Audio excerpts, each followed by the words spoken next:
Hey all, I'm Steve, 36. So a few years ago, I got hitched to Tina, and you know what they say, when you marry someone, you're also stuck with their mom.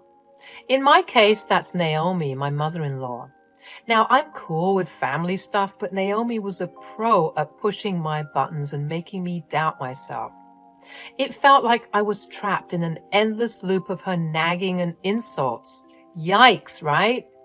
But hey, love can make you do crazy stuff, and I love Tina like crazy. So I put up with all the Naomi drama and kept my cool. I was determined not to let her toxic vibes mess up our relationship. Tina was totally worth it. As time went by, though, I noticed a change in Tina. She started acting distant and withdrawn.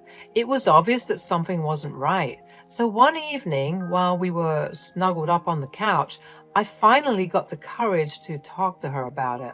Hey, babe, I've noticed you've been a bit distant lately. Is everything all right? So there I was, sitting with Tina, and I could see she was struggling. Her eyes looked all frustrated and sad at the same time. After a moment of hesitation, she let out a sigh and started talking. Steve, I love you, but I can't help but feel like something is missing in our relationship.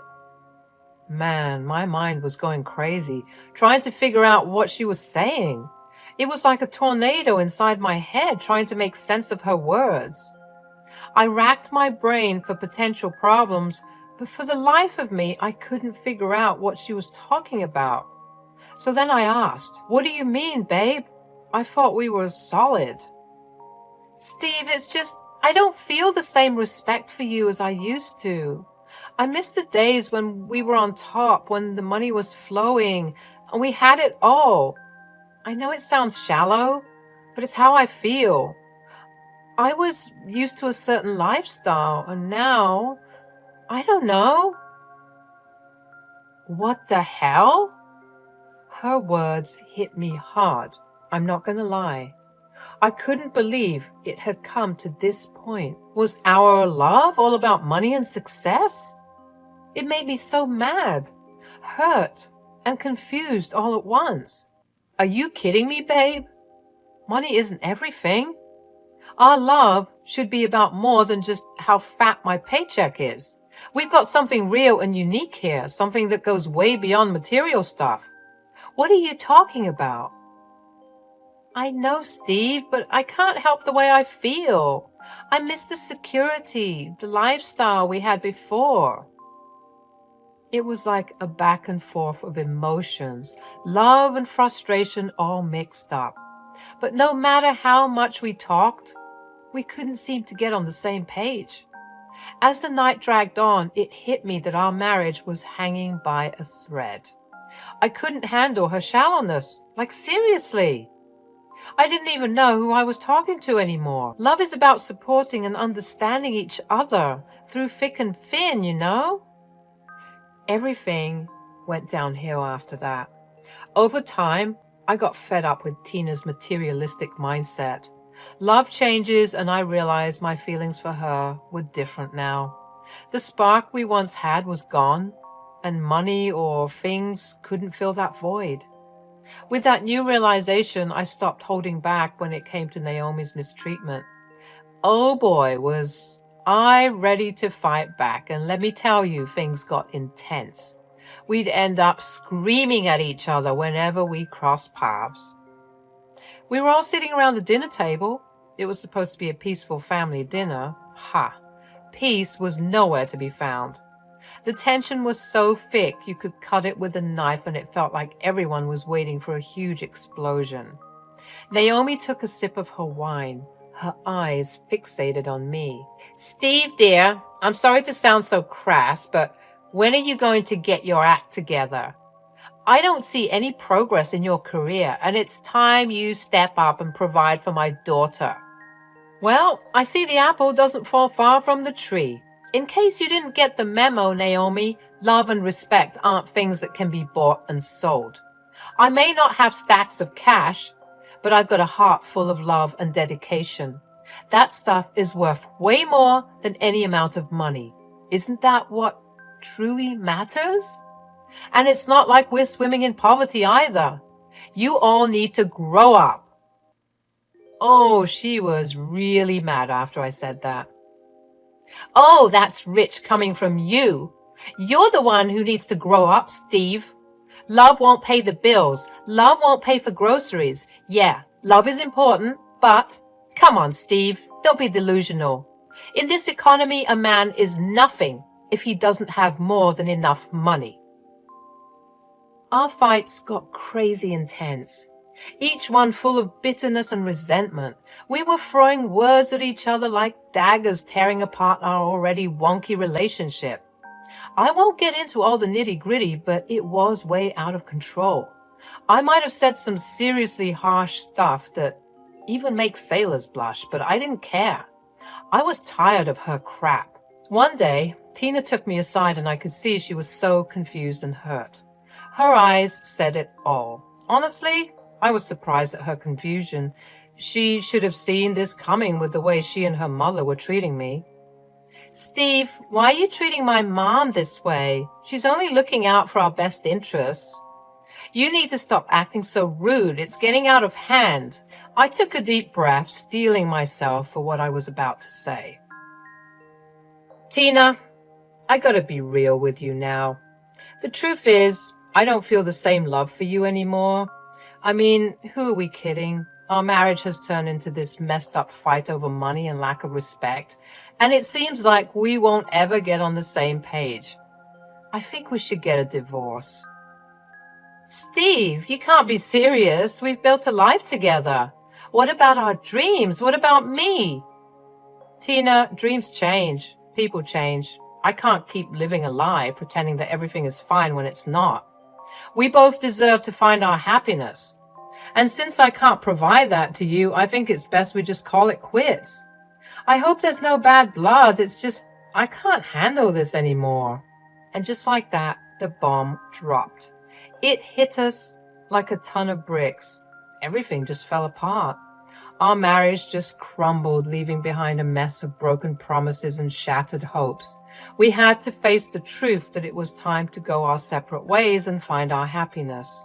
Tina and I, well, let's just say things had taken a turn for the worse between us. The tension was thick enough to cut with a steak knife, and every interaction felt like a dance on broken glass. So we both agreed that it would be best if I packed my bags and found a new place to crash while the divorce proceedings unfolded. Trust me, folks, it was the smartest move we could make to avoid any more unnecessary awkwardness. We needed some breathing space, a chance to untangle ourselves from the mess we had created and figure out how to move forward. It wasn't an easy decision, but sometimes you have to take a step back to gain clarity, right? So there I was, living in my own little slice of freedom, separate from Tina, when out of the blue I received a message that turned my world upside down. It was a message from a distant relative, a great uncle I hadn't heard from in years.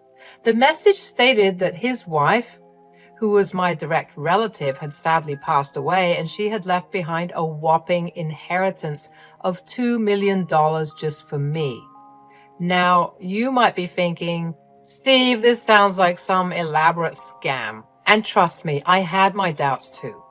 My initial reaction was pure disbelief. I hadn't been in contact with my family for so long. I'm ashamed to admit that I didn't even know if they were still alive. So naturally, I questioned the realness of the message. I fired back a response demanding proof, thinking this was some sort of cruel prank or a scam artist trying to get their hands on my hard-earned cash. But you know what? He provided the evidence. The official documents, the legalities, everything checked out. I couldn't believe my eyes. It was as if fate had thrown a curveball my way and I had hit a home run. The weight of this sudden fortune hit me like a ton of bricks, and I found myself dropping to my knees, sobbing uncontrollably. I mean, think about it. I was getting by, earning a decent amount, but still I was feeling a bit suffocated by financial stress every now and then, as one normally does. And now, in one fell swoop, I had the chance to change everything. I literally became an overnight millionaire. The emotions that washed over me were immeasurable, to say the least. I was overwhelmed with a mix of emotions from shock to disbelief to sheer gratitude. Word travels fast in a small town, you all, and before I knew it, news of my impending millionaire status spread like wildfire. It seemed like everyone and their mother was suddenly interested in my life. People I hadn't talked to in ages were coming out of the woodwork looking for their own slice of the pie. Amidst all the craziness and attention, I needed some time to really think about what this meant for me. Money can be a double-edged sword, you know. It can bring happiness, but it can also mess things up. So I had to be careful about how it would affect my life. Sure, the idea of being financially free was tempting, but I knew from experience that money doesn't guarantee happiness. Hold on tight, guys, because here comes the twist. I was just doing my thing, enjoying my freedom in a separate house when out of nowhere, I got a call from none other than my ex-mother-in-law. Naomi wasted no time and got straight to the point. "Steve, I hear you're about to become a millionaire. Is that true?" I could practically hear the dollar signs dancing in her eyes over the phone. Naturally, I was skeptical. "Oh, come on, Naomi. Are you telling me you're calling just because of my upcoming wealth?" Unsurprisingly, Naomi acted like nothing was wrong and invited me over for a family dinner. Can you believe it? She said she missed her dear sister-in-law and thought it'd be nice to have one last get-together before we split for good. Eye roll. I mean, come on. I had already told both Tina and Naomi that our relationship was beyond fixing. Divorce was happening and there was no going back. So, of course, I just chuckled at how ridiculous it all sounded and gave my reply. "Naomi, let's be real here. Tina and I are getting divorced. Why would you want to throw a family dinner?" So there I was, turning down Naomi's invite to the dinner, but she just wouldn't take no for an answer. She was playing the sentimental card like a pro, trying to get me to join them. She made it sound like this dinner would be all nostalgic and full of cherished memories. I could practically see her sneaky grin through the phone, knowing she had hooked me with that bait. It was a tough call, you know. Part of me wanted to avoid all the drama and manipulation, but another part wanted closure and to face that toxicity head on. In the end, curiosity got the best of me. Against my gut feeling, I reluctantly agreed to attend the family dinner. I just couldn't resist seeing how far Naomi would go to get her way. So I showed up to the dinner, and it's like I'm some kind of superstar. Tina's whole extended family is all over me, clapping and showering me with attention. It's like I hit the lottery or something. Well, technically I did, I guess, depending on how you look at it. And then there was Naomi smirking like a cat that got the cream. She walks over, putting on that fake sweet voice of hers.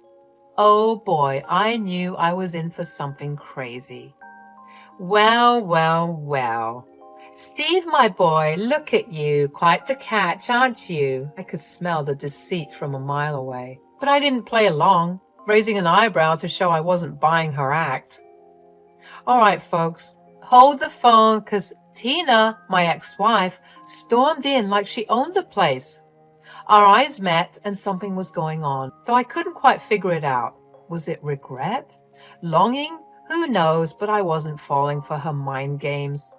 We all gathered around this fancy dining table feeling like some messed up royal family.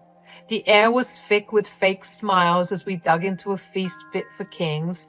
Everyone was toasting and chatting politely, but I could see the hidden agendas lurking underneath it all. The taste of sweet revenge lingered as I navigated through small talk and phony niceties. As the night went on, I somehow became the center of attention, the life of the party. People hung on my every word, laughing like I was some kind of comedy genius. It was crazy how money changed things, turning me into the golden child. But deep down, I knew it was all smoke and mirrors. Money revealed people's true colors, and I could see greed and envy creeping in. But amidst all the glitz and glam, there was this bitterness creeping in. This newfound fortune felt hollow, reminding me of how shallow human interactions could be. I couldn't help but wonder if it was all worth it. All right, now get ready for the juicy part. Naomi, that conniving mastermind, cornered me in the bathroom like a predator. She had this sly smile on her face as she pitched her grand plan of reconciliation. Steve, darling, I just wanted to say, Tina really misses you, and I miss you too. Oh boy, here we go again with the sweet talk. She started going on and on about how the distance had cleared up some things for Tina and her, and they all of a sudden realized that I was actually good for Tina. But little did Naomi know I wasn't about to fall for her tricks. I saw right through her desperate act, all the sugar-coated words and false promises. It was time to turn the tables, to play my own game of manipulation, so I played along, nodding and feigning interest in her remarks. So instead of telling her to kick rocks, I had this mischievous idea. I decided to get back together with Tina, but with a twist. I wanted to take control for once, make a grand announcement that would catch everyone off guard. I told Naomi to gather the whole family and bring them to the dining table. She thought she had won, but little did she know about the master plan I had brewing in my head as she hurried off. I couldn't help but smirk to myself. It was going to be epic. So there I was, sitting at the table enjoying all the curious glances and whispers from my ex-in-laws. They had no clue what was coming. And then the big moment arrived. Naomi led everyone back to the table, all excited. I stood up, took a deep breath, and raised my glass, grabbing everyone's attention. Ladies and gentlemen, I have an announcement to make. Everyone hung on to every word I said, practically hovering off their seats. I know you're all thinking about my relationship with Tina and whether or not there's a chance for us to rekindle what we had. Well, I'm excited to announce that I'm single. The room was filled with disappointed sighs and confused murmurs. They low-key thought I'd give in to their pleas and change my mind about the divorce like we'd all live happily ever after, but I wasn't falling for it. I couldn't ignore what was going on, the fake concern they all had ever since they heard about my newfound fortune. So I looked around the table, locking eyes with each one of them with a firm stare, silently letting them know that they were stupid for thinking I'd ever come back. Let's not forget, just a few short months ago, you all either treated me like garbage or couldn't care less about me. So forgive me if I find it hard to believe your sudden change of heart. Naomi and Tina went into full-on begging mode, trying to convince me that they were totally genuine about wanting me back in the family. They were all apologies and promises of change, begging me to give them another shot. But you know what? I wasn't falling for their tricks, and I had had it with all their games, manipulations, and fake acts of kindness. Enough was enough. I'm done with this whole damn family. Despite my shouting, they tried their best to drag me back in, giving me their so-called genuine reasons for wanting me back. But like I said, I wasn't falling for it. I walked away from that house, their cries fading into the background as I took off. It was a moment that changed everything, a turning point in my life. I was finally free from their toxic grip, ready to pave my own way without their interference. And as I stepped out into the cool night breeze, a sense of freedom washed over me. I took a deep breath, savoring the sweet taste of independence. It was a mix of emotions, bitter and sweet, but it was a victory for me, I'll have to admit. From that point on, I made a promise to myself. I'd reclaim my life and pursue happiness on my terms with people who genuinely love me for me. So that's how my story goes. After leaving that messy dinner behind, I returned to my own place, patiently waiting for the inheritance money to come through. The story should have ended there, right? Unfortunately, no. Naomi and Tina just wouldn't leave me alone. They kept calling and texting, desperate to get me back. They promised to change, to do better, or whatever that meant. I had no time for their empty words and manipulative games, though. I had enough. So I blocked and deleted their numbers, cutting ties with the toxic past that had kept me captive for far too long. Finally, the day came when the money was officially mine. It was just as overwhelming as the day I first got the news. With all that wealth, I knew I had to make a smart move. I watched all those horror stories of people who lost their money after winning the lottery, and I was determined to be one of the guys who actually used it wisely. This small town wasn't the right place for a guy with that kind of fortune. I mean, having loads of cash can attract all kinds of bad attention and enemies, so I packed my bags and said goodbye to the familiar streets and faces that used to bug me. I left without a trace, starting a whole new chapter in my life. I changed my name and moved to a different state far away from my past. There, I found a fresh start, and man, it felt liberating to have all those possibilities ahead of me.